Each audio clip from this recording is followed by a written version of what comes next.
Hey there, every bear. Welcome back to some more Beacon Pines. Luka and his friends are at the library, starting to look into some history of the founding of Beacon Pines and the source, whatever that is.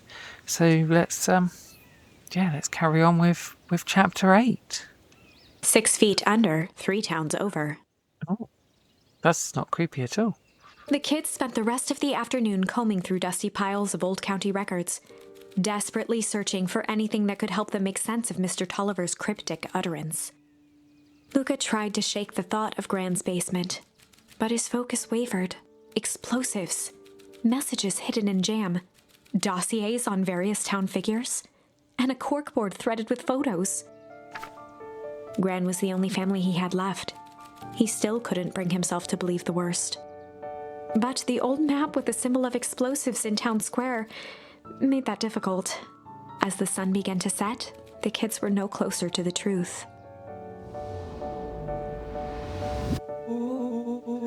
If I have to read any more records, my eyeballs are gonna pop. We have to keep digging. If I dig another word, I'm gonna end up in one of those asinine death records. Rollo Cotter lived a full and wonderful life, till he read so much boring crud that his brain oozed out of his ears. Rollo shut his book with an assertive nod. If you've got a better idea, spit it out. You sound like my sister.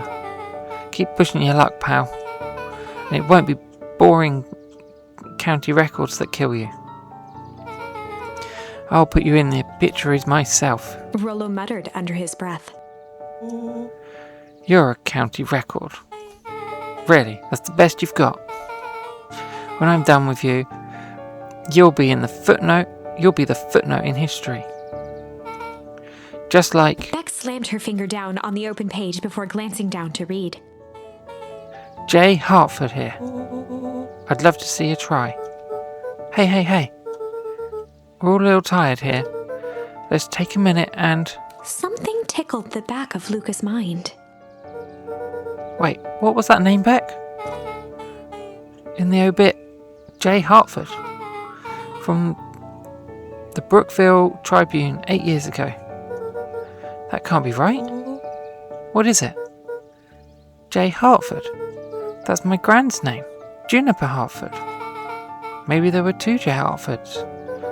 Mrs. Hartford is survived by her young daughter, E. Hartford. My mum's name is Eleanor.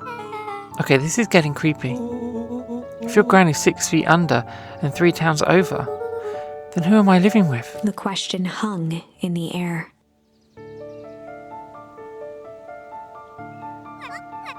Alright, gang, I gotta close up for the night. Beck rubbed her eyes. How late is it? Almost 10. Oh crap, Pari's gonna kill me. I gotta go. Yeah, my parents will be worried sick. Okay, let's meet up as early as we can at the festival tomorrow. What are you going to do about the unconscious man in your basement? I'll think of something.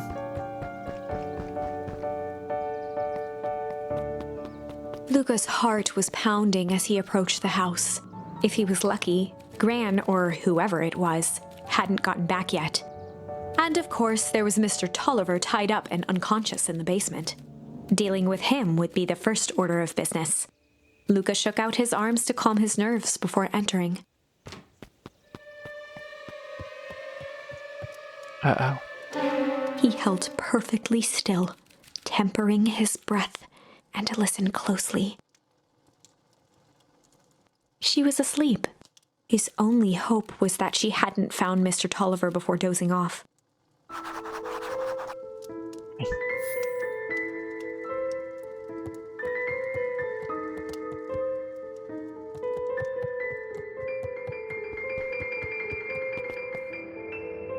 Uh-oh. Oh no. Mr. Tolliver was nowhere to be seen. Maybe he woke up, escaped from his bindings and left without a Or trace. maybe Gran knew everything. What do I do? Luka's hungry stomach groaned. Not realizing it, he'd gone the entire day without eating. Okay, I can figure this out. I just need a little brain food. Luka rushed over to the pile of jam jars, unscrewed one, and shoveled a handful into his mouth. I'm afraid your jam delivery will be delayed. He flipped the lid to read the label. Mr. Nuncreed. Okay, now I can think. So if Gran knows we tied up Mr. Tolliver, I'm screwed. If she doesn't know, then I need to play it cool. I guess the only option is to go to bed and act as if nothing is wrong. Gran will think Mr. Tolliver finished what he was sent to do and left when he was done.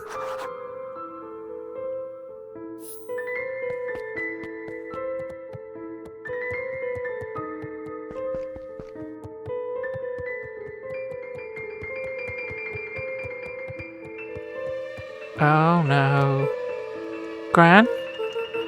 Okay, stick to the plan. Go to bed, play it cool. As Luka climbed the final stair, the emotion of the day dragged heavily on him. With each consecutive step, his legs weakened. His stride began to falter. He tried to grab for the railing to steady himself. Something was wrong. Come on, legs. Just a few more steps. Luka groaned and tried to move. His limbs might as well have been bolted to the ground. Through numb lips, he mumbled just before falling asleep. The jam. We did go to sleep, yes. Sweet boy. What did you get yourself into?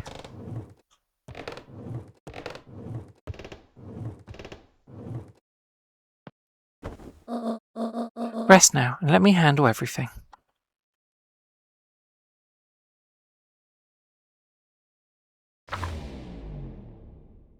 Chapter 9. Oh, chapter 9? A speech to end all speeches. Luka awoke to find himself face down in bed. He moaned into his pillow. Why would Gran drug him? Or rather, why was she trying to drug Mr. Nuncreed? Shaking the questions from his woozy head, Luka snapped back to the matter at hand. The festival.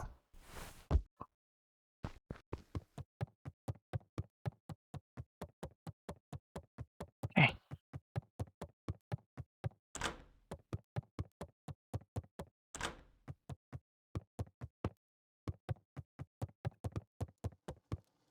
I found a Gran. Anything suspicious around?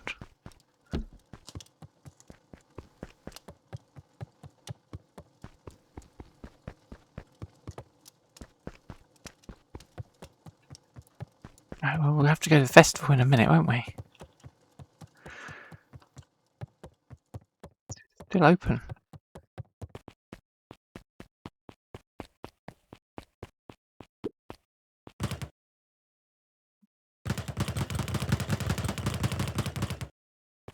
Okay. A little unusual.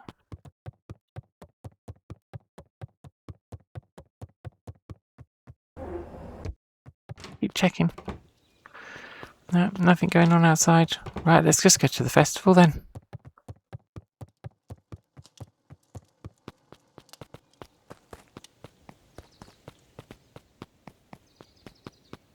Oh. Where have you been? Gran put something in the jam. Yeah, we know. Secret messages for secret conspirators. Not this one. The one intended for Mr. Nuncreed. She put me to sleep. Whoa, ho. Sly devil. Oh, new charm. Okay, I think she's trying to remove him from the equation. He might be in danger. Have you found anything? We looked around, but I haven't seen anything odd. Your Gran is nowhere to be found. But Mr. Nuncreed is just loafing around waiting for the speech. What speech? Mayor Gus just got up to the podium. Everyone is gathering at the stage. Let's get moving.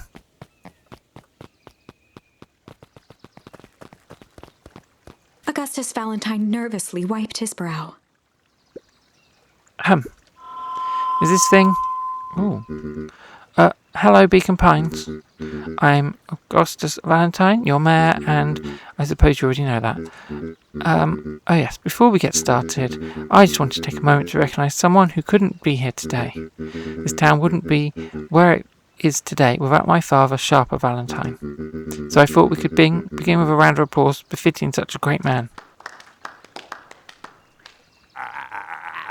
Even that's more than the old codger deserved. Gus cleared his throat and awkwardly loosened his tie.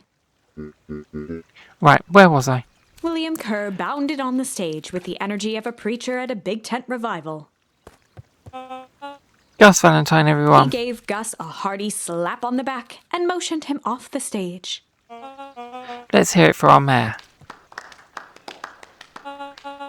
What a great turnout. Oh heck, I didn't prepare anything.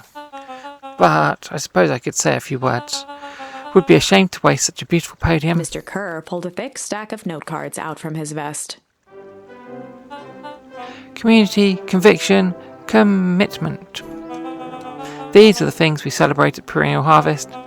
For us, these are the pillars of the bridge to a better tomorrow.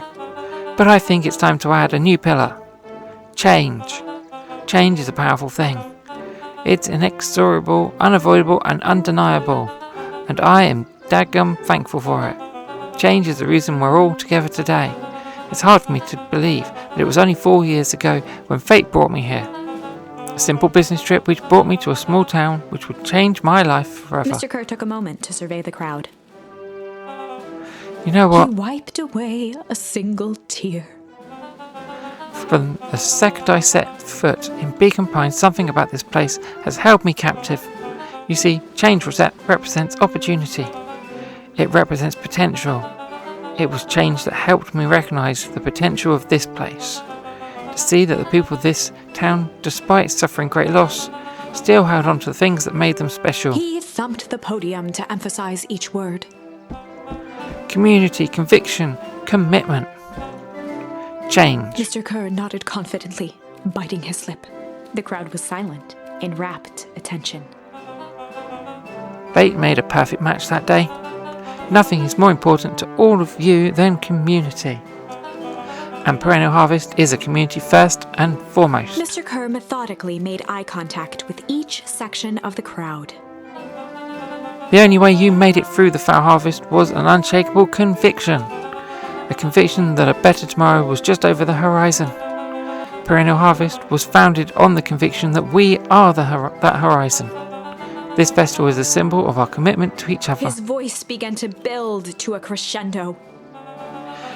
We now walk hand in hand into a future we will shape together.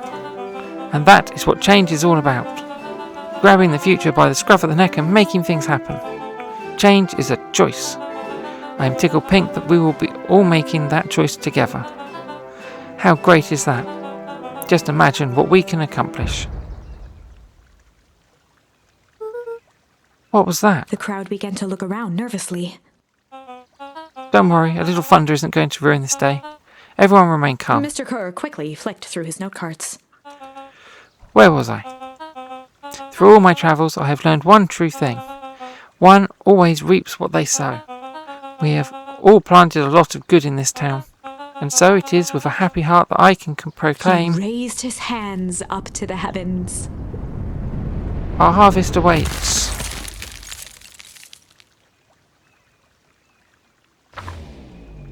Happened again. At that moment, a merciless wall of impossibly cold air ripped through the crowd, instantly freezing everyone and everything it touched. For a man like William Kerr, this was a fitting way for things to end. On a stage, with an entire town frozen in rapt attention for the rest of time. The end. There's that ice again! Whenever I think we're getting close, it comes along and ruins everything! Maybe we should just quit? Maybe you should just close the book, walk away, and never think of me again! No, I don't mean that. We got a little closer this time. We just need to try again. Please. Right, wow. We got a lot of choices here. I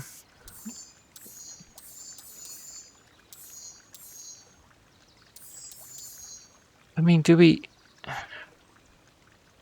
Do we go back to interrogating and push on with this? Do we go check out this? I feel like we need to go back over here. This is getting somewhere maybe, but maybe there's something over here we need to understand. And we definitely need to understand this better. There's got to be more there. Or do we do this until we're done? Let's do this one, and then we'll come over here when we get stuck. Yeah, right. So we need to pick a different type of cop. Sly or chill? Well, we had chill at the start, so let's try chill. But They'd maybe run we the need to go classic sly. good cop, chill cop interrogation. I'll handle this. Just gotta play it cool. Luka walked calmly to the light switch, flicking it off and on a few times. Mr. Tolliver shook his head, gathering his wits. Golly, I sure got my bell He rung. looked over to find Luka, who returned a calming grin. Sorry, Mr. Tolliver. This was all a big mistake. Luka, what's going on here? Why'd you have me strapped down? No one's fault, really. Rolo just got a little startled. Rolo's here? Rollo and Beck emerged from hiding to give a timid wave.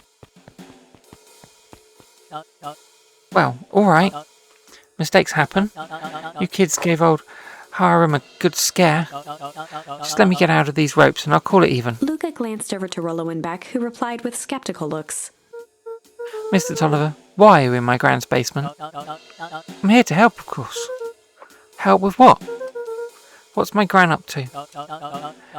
If you'll just cut me loose, I can show you.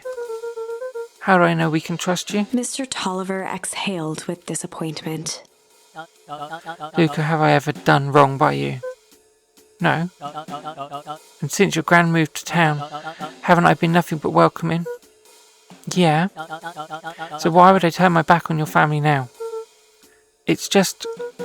all this stuff seems pretty weird. A board with names of people from town. An archive of my dad's old disturbing patient notes. Luka gestured to the corner. Barrels of explosives. I can explain everything. You just need to untie me. You kids deserve an explanation. Luka looked again to Rollo and Beck. This time they shrugged. Luka began to slowly loosen the bindings. Mr. Tolliver gently rubbed his wrists. That's a good lad. This all makes sense in time. He edged imperceptibly toward the stairs as he spoke. You see, this town has secrets, Luka. Very dark past indeed. Before the kids had even noticed his movement, Mr. Tolliver was at the light switch. A past that must be brought to... Punctuated his final words by flicking the switch and rushing up the stairs. light. Son of a... Beck darted to the wall and turned back on the lights. It was too late. Rollo confirmed what they all heard. He just locked us down here. Mr. Tolliver's muffled voice came from behind the door. I wasn't lying, you know. This is for your own good. You kids just keep tight down there. And let the adults handle this. They looked bewildered at each other. Play it cool, huh? Not now, Beck. They heard the staccato thump of quick steps exiting the house. The kids looked down in resignation. This isn't how it goes in Hank Atomic. For some reason, they'd always assumed it was up to them to save their town. Luka opened his mouth, hoping to conjure some magical words to make this right. Only a hollow croak escaped. The end. Oh, well. Well, we certainly aren't going to find a grand resolution to our tale locked in a basement. Back to the drawing board. Right, one more try on this one, I guess.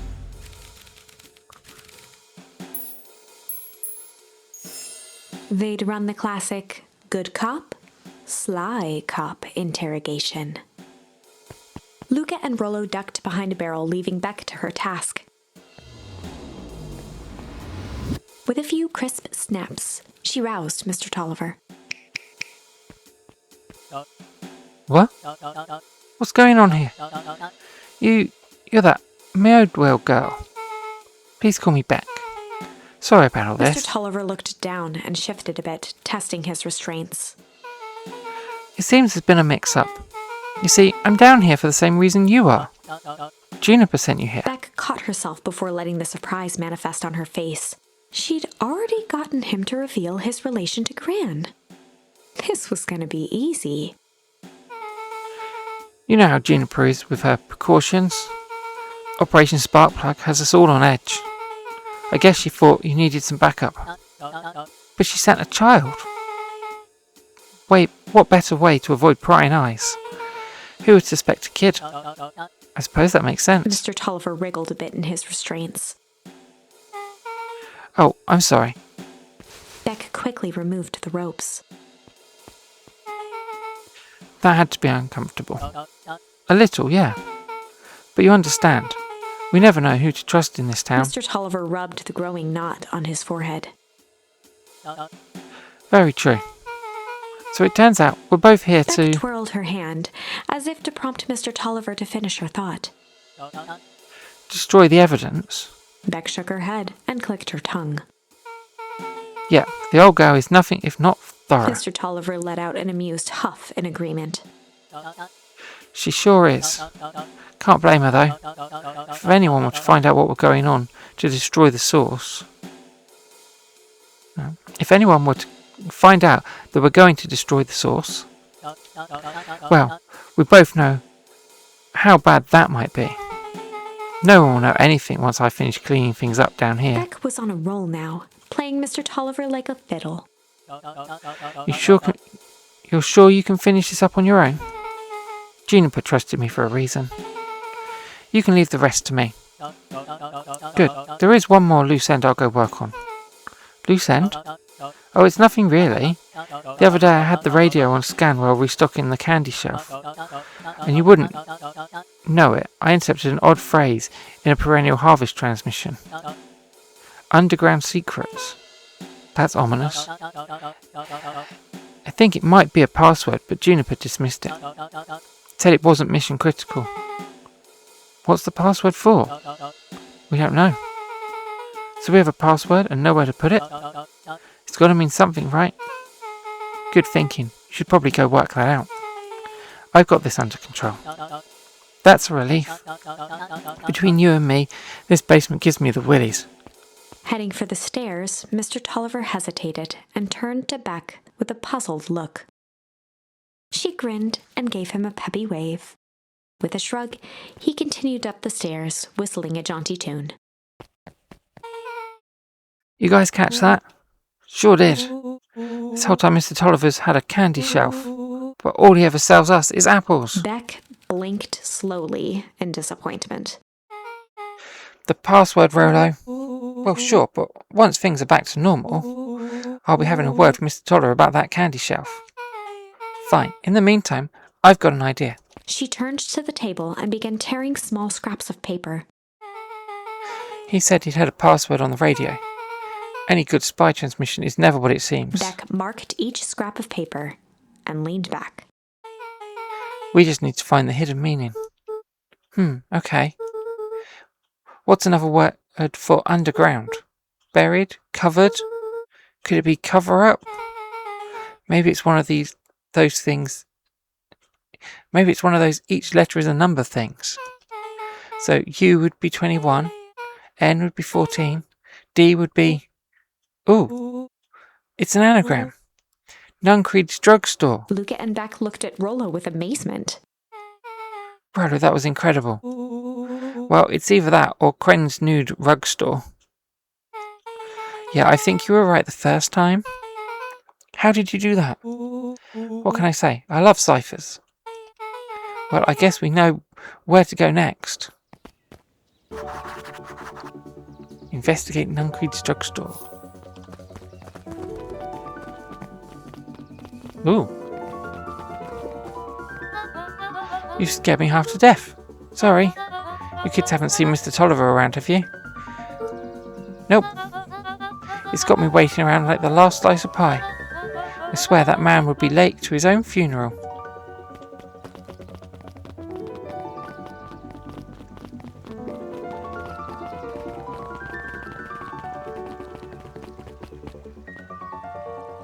Ooh. You're late, Augustus. Sorry, sister. Was caught up with work. Work? You? I had a few more details to lock down for the festival.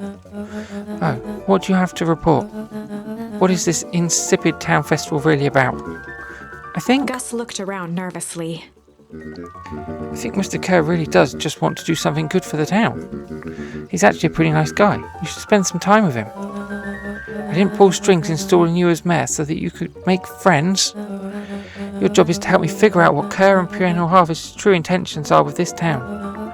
We have a responsibility. This is our father's town. Was. Excuse me? Was our father's town. He's gone, heiress, and he isn't coming back. Father left us with nothing but problems. Mr. Kerr came here and offered to help us. We accepted that help. We didn't agree to them turning Father's warehouse into a toxic dumping ground. That's just a temporary arrangement. The glow can be seen from our damned backyard. They're dumping their nasty little secrets on us. When all this inevitably goes wrong, who do you think will be blamed? Eris's cry hung in the air. We have a new choice to make now, sister. The town is going to change whether we like it or not. Are we going to choose to be a part of that future, or be forgotten in the past? It's a shame. Father named you Augustus, but you always just be a Gus. Good night, heiress.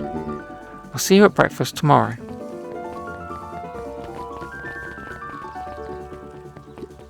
It's getting late, children.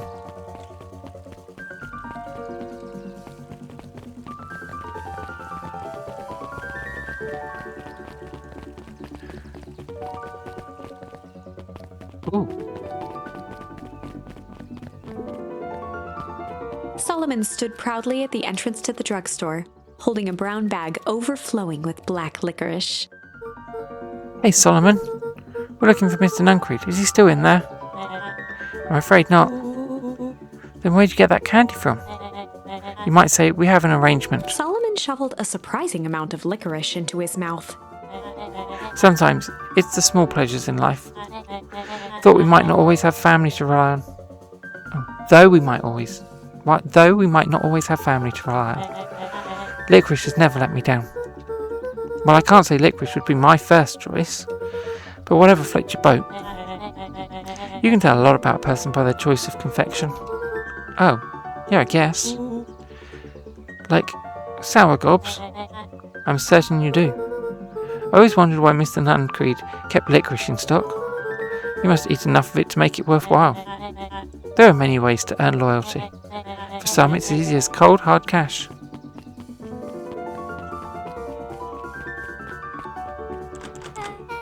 Well, he's right, it's locked. There's got to be more clues. Okay, let's see.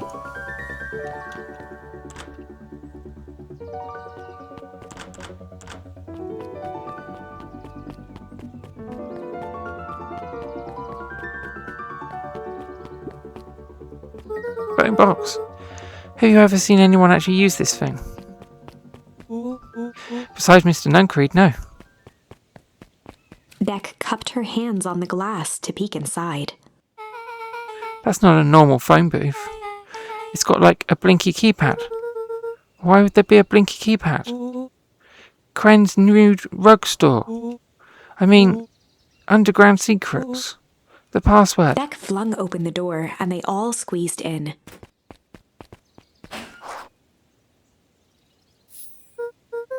Alright, let's see here. Luka cracked his knuckles and entered the letters into the keypad. Underground secrets. Sounds like that did something. Great, now what? I guess we... The inside of the phone booth dropped loose from its shell. Ooh. Without even the space to panic, they closed their eyes, held their breath, and accepted their fate. Suddenly, the chaotic descent slowed to an effortless landing. It was unclear where they ended up, but at least it was solid ground. The air was stagnant and smelled vaguely of chlorine. I knew it. You knew that there was a secret hub full of strange tubes under the phone booth. course I did. Didn't I say that? No. I definitely thought it. Luka, do you remember when I said how cool it would be if the transdimensional conduits from Hank Atomic issue 12 were real? Well, at one point or another, you said that about every technology ever discussed in Hank Atomic. That's why I'm such a good predictor. It looks like each of these has something written on them. Well, I think before we investigate any further, I'm going to call it a day for now. I know, I want to do more, but there's so much, and this isn't going to stop anytime soon, is it now? So, let's call that the end for today, and we'll be back, really soon with the next one. Thanks for watching, everyone. I hope you're enjoying this story so far. I know I am. And I'll, see you again soon. Bye for now.